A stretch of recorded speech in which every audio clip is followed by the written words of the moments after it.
Igatpuri police Thane हद्दीत परराज्यातून आलेल्या महाराष्ट्र राज्यात प्रतिबंधित असलेल्या अवैध गुटख्यासह 1.5 कोटी रुपयांचा मुद्देमाल नाशिक ग्रामीण स्थानिक गुन्हे शाखेने जप्त करत आरोपीला ताब्यात घेतलाय।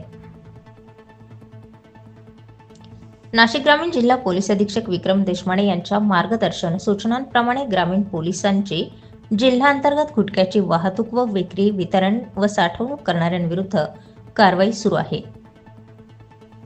10 डिसेंबर रोजी समृद्धी महामार्गाने मुंबई बाजूकडून काही इसम मालवाहू ट्रकमध्ये गुटख्याची अवैधरित्या वाहतूक करून विक्री करण्याच्या उद्देशाने जाणार असल्याची माहिती स्थानिक गुन्हे शाखेचे पोलीस निरीक्षक राजू सुर्वे यांना मिळाली।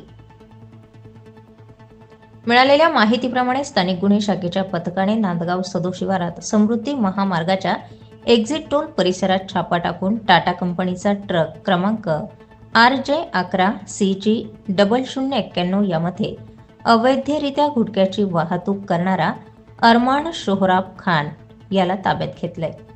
खान हा फुटवेअर कंपनी व प्लास्टिक टॉयज कंपनीचे बनावट बिल तयार करून चोरट्यारीत्या गुटख्याची वाहतूक करताना आढळून आलाय। सदरच्या कारवाईमध्ये 1,53,54,00,000 रुपये किमतीचा मुद्देमाल जप्त करण्यात आलाय।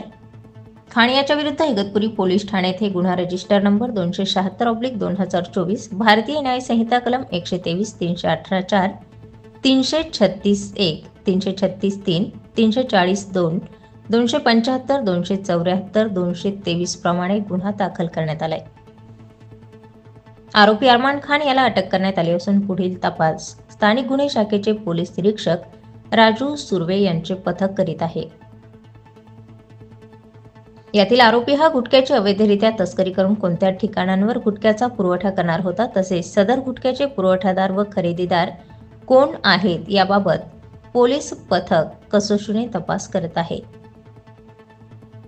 नाशिक ग्रामीण जिल्हा पोलीस अधीक्षक विक्रम देशमाने, अप्पर पोलीस अधीक्षक आदित्य मिरखेलकर यांच्या मार्गदर्शन सूचनांप्रमाणे स्थानिक गुन्हे शाखेचे पोलीस निरीक्षक राजू सुर्वे, संदीप नागपुरे, मेघराज जाधव, किशोर कराटे, प्रकाश कासार, नितीन डावखर, मनोज सानप, रवी गवळी यांनी ही कारवाई केली आहे। स्टार 24 फास्ट न्यूजसाठी माधव खाबिया सह विशाल रोकडे, नाशिक।